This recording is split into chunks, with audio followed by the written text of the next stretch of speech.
ব্রট to you by V-Guard, co-powered by Sensodyne ও ভিমল বলো কথা কেশরী। Associate sponsor UltraTech cement. যে অভিজিৎ গঙ্গোপাধ্যায়কে আদালতে সবাই ভগবান বলে বিশ্বাস করতেন, সেই অভিজিৎ গঙ্গোপাধ্যায়কে, সেই ভগবানকে আজকের গো ব্যাক স্লোগান শুনতে হলো, এটা কতটা আমি মর্মাহত হইনি, একেবারেই হইনি। কারণ আমি জানি যে যিশু বলে গেছিলেন না, যেরা জানে না এরা কি পাপ করছে, সেরকম এরা জানে না যেরা কাকে চোর বলছে এবং কাকে সৎ ভাবছে। আপনি কিভাবে মোকাবিলা করতেন? কিসের? তাদেরও কি পাল্টা আপনি বলছিলেন তখন? হ্যাঁ, পাল্টা মানে যদি মুখোমুখি কথায় কেউ আসতো তাহলে আমি তাদেরকে বুঝিয়ে দিতাম যে কিভাবে কে চোর আসলে। আর যদি তারা মানে হিংসার পথে যেতেন তাহলে তাদেরকে তো লাঠি চার্জ করে সরিয়ে দেওয়া যেত। ঠিক আছে, আশা করি বন্দুক চার্জ করতে হতো না, লাঠিতেই যথেষ্ট হতো। তো এরা এগুলো করছে এই কারণে যে ওই যেটা বললাম প্রথমে, যে পায়ের তলায় মাটি সরে গেছে, এরাও বুঝতে পারছে। এরা তো ভোট চাইতে যায়, তখন হয়তো এদেরকে প্রশ্ন করে। সব থেকে উত্তপ্ত হয়েছিল নন্দীগ্রাম, সেখানে আজকে কি পরিস্থিতি, কি খবর এলো আপনার কাছে? আমি তো শুনছি আপনাদেরই এক সহকর্মীর কাছে যে নন্দীগ্রামে 7 জনকে আক্রমণ করা হয়েছে। তারা ভোট দিতে যাচ্ছিলেন একটা এলাকায় এবং তাদের অনেকেই আহত, একজনের দুজনের পা ভেঙে দেওয়া হয়েছে। এটা আমি জানতাম না। তার আগে পর্যন্ত আমি শুনে এসেছিলাম, আমার কাছে খবর এসেছিল যে নন্দীগ্রাম শান্তভাবে ভোট হচ্ছে এবং ভালো ভোট হচ্ছে, মানুষ হইচই করে ভোট দিচ্ছেন। তো তারপরে এই খবরটা শুনে আমি একটু দমে গেলাম যে এটা তাহলে তৃণমূল করলো এরকম। এবারে বলছে বিজেপির ভোটার কি করেছে এটা।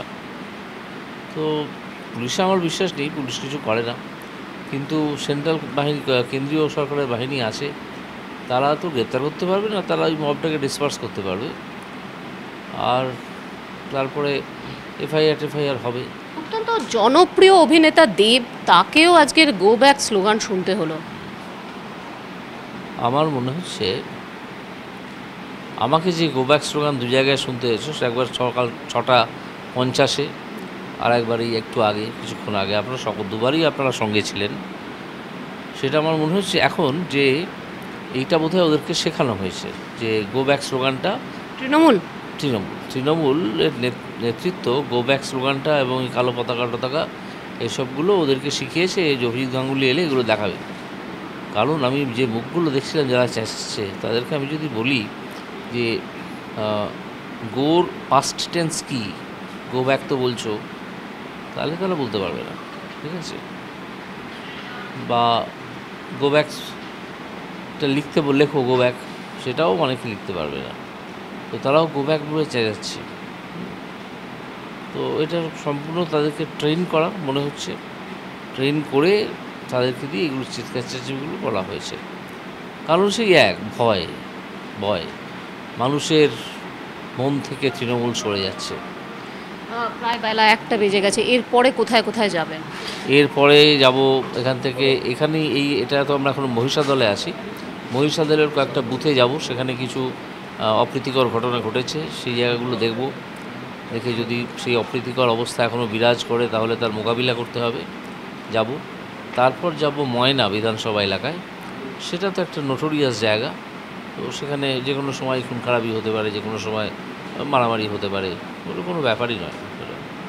তো সেখানে ময়নাতে যাব। তারপর যদি দেখি মাঝপথে অন্যান্য কোথাও রাগ করছে তাহলে সেখানেও যাব। একটু অন্য প্রশ্ন করি, যেখানে আমরা কিছুদিন আগেই দেখলাম যে বাংলাদেশি একজন সাংসদ, তাহাকে খুন, কলকাতা কি এরকম একটা ভয়ঙ্কর জায়গা হয়ে যাচ্ছে? পুলিশের নজর এড়িয়ে কি সব কিছু? পুলিশ আসলে এখানে যে আইনের শাসন প্রতিষ্ঠা করে সরকার, তার প্রথম কাজটা শুরু হয় পুলিশকে দিয়ে। পুলিশ হচ্ছে সরকারের একটা ভিজিবল পার্ট, যাকে সঙ্গে রাস্তায় বেরোলেই দেখা যায় যে পুলিশ আছে, মানে সরকারের লোক আছে।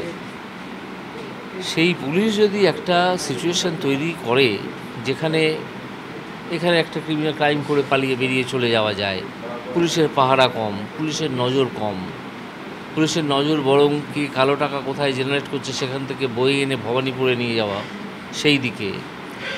সেই জন্য কলকাতাটা আস্তে আস্তে খুব আনসেফ হয়ে যাচ্ছে for the common people. Brought to you by V-Guard, co-powered by Sensodyne ও ভিমল বলো কথা Keshari. Associate sponsor, Ultratech Cement.